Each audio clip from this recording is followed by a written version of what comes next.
So I'm going to talk about this tool I'm developing in this Playsound.space. It's a tool to play online. It's being developed during my internship at Queen Mary University last year with the Audio Commons project. I'm doing my PhD on the music department in the University of São Paulo in Brazil. So my goal was to develop something I could really use to play music. And I am playing live improvisation and experimental music, so I'm getting away from the Occidental chord system a bit. And I want to develop something that I could use it without having strong knowledge of how to play instruments, because I really don't know how to play them totally well, although I play a lot. And I could use it like to do soundscape and soundtrack composition, sound retrieval, and also use for pedagogical use, that, as I am teaching in the university as well. So I found when I was playing with samples in free improvisation contexts some difficulties. So the first one was, just before that, I'm going to say that, okay, I'm going to go back here. The first one is like when you have too much samples, you need to know which sample is which sound is whatever sample before. So, because you can't just throw something in the middle of a performance without knowing. And the other thing is like to use DAW software, you usually have this clock. And when you put a clock and a grid system in a free improvisation context, you break everything, and you don't, like, it's terrible for like a free impro context. So I developed this tool. It's a single page application. It's just using basically just JavaScript. I use Angular JS framework, a Node.js server. It's open source. It's on my GitHub page. And so Playsound is something very simple that allows users to play and loop single or multiple sounds retrieved to semantical searches. So the thing is, basically, we use concepts to search for sounds, not really tone or melody or music information. So we search for whatever you want. We get these sounds through Freesound API. And I have this small editing and like to start loop end, loop start in real time on the web. And the thing is, like, I think the most important thing about Playsound is how do we find the sounds. So instead of getting the metadata and the information, the textual information only, we have the spectrograms. So I'm using spectrograms a lot since I started to produce music. I don't have a traditional music background, so spectrograms for me are awesome. And I think with a bit of practice, you can start to learn how to read them. Yeah, that's why I'm doing a bit. So I started with this visual, so I'm using agile methodology. So I started doing just a visual search engine for Freesound. And then I started to add some features, because the spectrogram shows actually information about the sound. Not just which tone is it, which pitch, but like the timbre, the texture, if it's growing, if it's ascending or descending, if it's a glissandi or something else. So I really wanted to do something that I could use spectrograms to play. I'm going to play a bit, like a small video for you.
So, how can I go to the next one?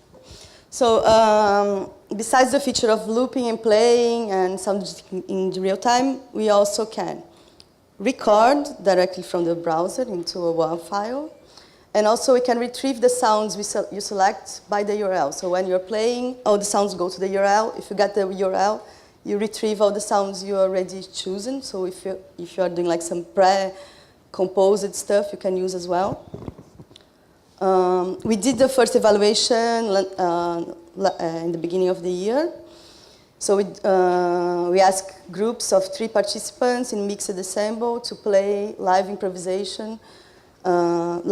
Each one should play 3 pieces of 5 minutes. So there was 15 participants. Some of them were no musicians at all, and they were easily could play without any musical knowledge. We had tests, and we did CSI indexes, usability values. This is all on the 9 paper we published in the 9 this year. And after that, we developed a second version that could have more sound control process. So we have time stretching, not really time stretching, speed shifting. We can cut the sounds in real time in the browser, and also we have the link to the original sound to free sound, so you can download it. We have this small menu, We have this small menu, so we can, in the future, put more effects there as well. We did also a second evaluation with orchestra errante, so it's playing together with acoustic instruments in the University of São Paulo. When we get there in Brazil, we realized that we have another problem for accessing the sounds, that is not everybody knows English. So we had to implement a translation system inside as well to translate automatically from several languages to English. And the first version was based on the HTML object, so it was HTML objects playing. And the second version we implemented with the audio buffer. So we can have individual panning and other things that the audio buffer allows us to do. Now we are thinking about doing a mixed approach, because the audio buffer is good for short sounds, but if you don't have good internet, it's not really good because it needs to load all the sound before playing. So sometimes we don't get the instant play capability that HTML have. And we also develop a chat system in between, so we can communicate between 2 players.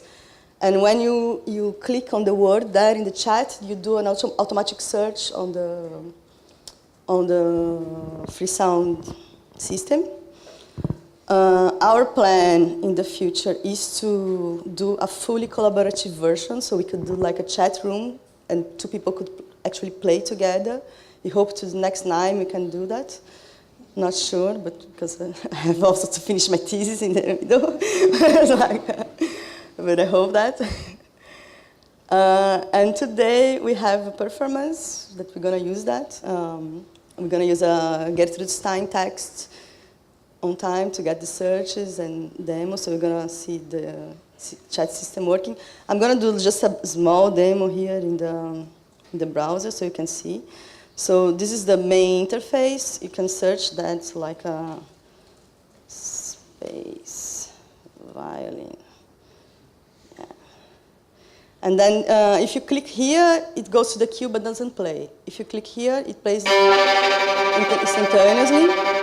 You can turn on the loop. Here you can drag and you can cut.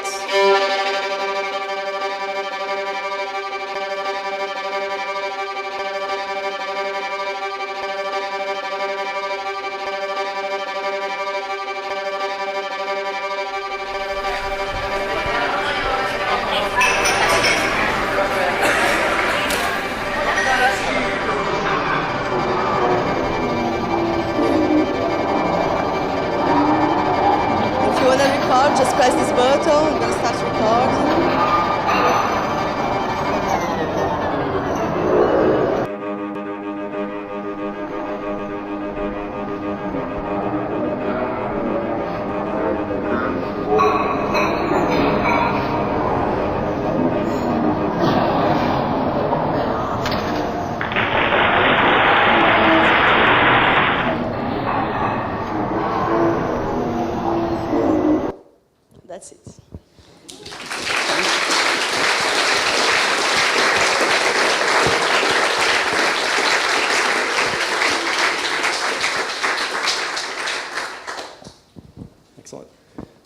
we have a couple questions coming in. Is the Playsound.space, is the project open source, like the audio player and that kind of thing? Yes, it's open source. The only thing it's not on GitHub is the API key. So everything is that. And then how well did the testers understand the spectrograms? How quickly did they pick up on? So this was an issue about the tool, because actually like the tool was developed for myself in the first place. I want to do that. I want a tool that could do that. So I work with spectrograms, and I want to do that. But we asked people about the spectrograms in the questionnaire, and some people who didn't know about it. Some of them said they could guess something after they started to play, but I think like it's useful for people who know more than for people who don't know more. But the thing is, it's the first place a tool that I developed for myself. So it's like that a bit. Let's see. Would it be possible to use the website to create microsound? Create what? Microsounds? Microsounds? Like, I'm assuming it's like very small grains. So here, if you use this cutting selection, you can actually do a bit like that.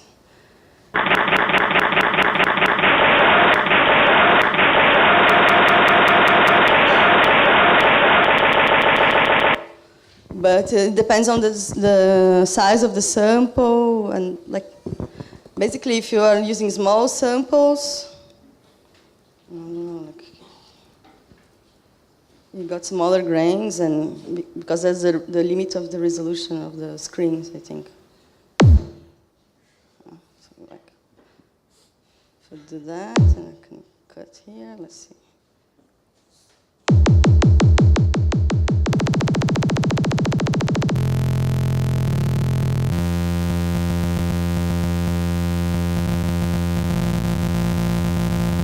Sometimes there's bugs and